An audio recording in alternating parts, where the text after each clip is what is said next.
तो चलिए आज बात करते हैं अमेरिका और ईरान के बीच तेजी से बढ़ते उस तनाव की, जिसने दुनिया को एक बहुत बड़े युद्ध के मुहाने पर लाकर खड़ा कर दिया है। आखिर इस संघर्ष की जड़ें क्या हैं और इसके नतीजे क्या हो सकते हैं? आइए इस बेहद पेचीदा मामले को समझते हैं। अब जरा इस बात की गंभीरता को समझिए। 7 अप्रैल 2026 को अमेरिका के तत्कालीन राष्ट्रपति डोनाल्ड ट्रंप के इस एक सोशल मीडिया पोस्ट ने पूरी दुनिया में सनसनी फैला दी। इस एक लाइन ने दुनिया को एक बहुत बड़े युद्ध के बिल्कुल करीब लाकर खड़ा कर दिया था। तो हुआ ये कि 7 अप्रैल 2026 का दिन था और ये धमकी सिर्फ कुछ घंटों की डेडलाइन के साथ आई थी। दुनिया भर के नेता ये समझने की कोशिश कर रहे थे कि क्या ये किसी परमाणु हमले का इशारा है। माहौल बहुत ही तनावपूर्ण था। मतलब आप सोचिए कि कितनी तेजी से सब कुछ हुआ।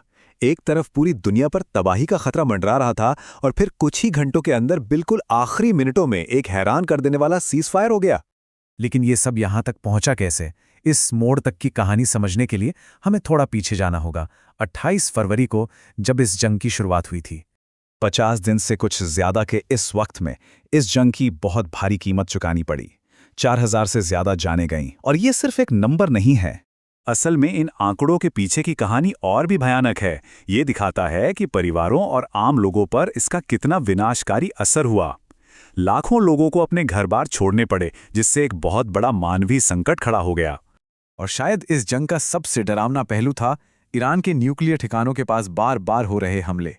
अगर बुशेहर प्लांट पर सीधी चोट लगती तो ये पूरे खाड़ी क्षेत्र के लिए एक तबाही हो सकती थी, जिसका असर शायद पीढ़ियों तक रहता। अब कहानी में एक बहुत ही नाटकीय मोड़ आता है। एक ऐसी घटना जिसने अमेरिकी एयर सुपेरियॉरिटी यानी हवाई ताकत के दावों पर सवाल खड़े कर दिए। ये एक बहुत बड़ा टर्निंग पॉइंट था। ईरान ने अमेरिका के सबसे एडवांस फाइटर जेट्स में से एक F-15E स्ट्राइक ईगल को मार गिराया था। इससे यह साफ हो गया कि ट्रंप के हवाई दबदबे के दावे खोखले थे और ईरान के पास भी आधुनिक डिफेंस सिस्टम मौजूद था। और फिर पहाड़ों में छिपे उस जिंदा बचे पायलट की तरफ से एक छोटा सा 3 शब्दों का रेडियो मैसेज आता है।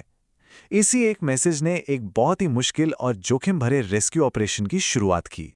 और ये जो रेस्क्यू मिशन था वो अपने आप में एक कहानी है। CIA और अमेरिकी स्पेशल फोर्सेस का एक ऐसा जॉइंट ऑपरेशन जिसमें धोखे और सटीक मिलिट्री एक्शन का इस्तेमाल करके दुश्मन की जमीन से एक ऑफिसर को बचाया गया। ये वाकई एक ऐतिहासिक ऑपरेशन था। खैर, पायलट तो बच गया, लेकिन 7 अप्रैल के सीज़फायर के बाद जो डिप्लोमैटिक उठापटक शुरू हुई वो भी देखने लायक थी। मतलब युद्ध विराम का ऐलान हुए कुछ घंटे भी नहीं बीते थे कि सब कुछ बिखरने लगा। इजराइल ने लिबनान पर हमले शुरू कर दिए और अमेरिका और पाकिस्तान के बयानों में साफ साफ विरोधाभास था। इससे बहुत ज़्यादा कन्फ्यूजन पैदा हुआ और सीज़फायर की विश्वसनीयता पर ही सवाल उठ गए। तो जब इस्लामाबाद में बातचीत की टेबल सजी तो ईरान अपनी इन मांगों के साथ आया। ये मांगें उन बुनियादी मुद्दों को दिखाती हैं जिन पर दोनों पक्षों में जमीन आसमान का फर्क था, चाहे वो प्रतिबंध हो, इलाके में दबदबा हो या फिर न्यूक्लियर प्रोग्राम। तो आखिर ये बातचीत टूटी क्यों? वजह सिर्फ एक थी, ईरान का न्यूक्लियर प्रोग्राम। अमेरिका चाहता था कि ईरान 20 साल के लिए अपनी सभी परमाणु गतिविधियां बंद कर दे, जबकि ईरान सिर्फ 5 साल के लिए राजी था। इस एक मुद्दे पर आके बात पूरी तरह से अटक गई। और जैसे ही बातचीत फेल हुई, एक नई और बहुत ही खतरनाक सिचुएशन बन गई जिसे डबल ब्लॉकेड कहा गया। मतलब एक तरफ ईरान ने हॉर्मुज़ का रास्ता बंद कर दिया और दूसरी तरफ अमेरिका ने ईरान के सारे बंदरगाहों की घेराबंदी कर दी। इससे पूरी दुनिया का व्यापार बुरी तरह से प्रभावित हुआ और इस ब्लॉकेड का असर भी फौरन दिखने लगा।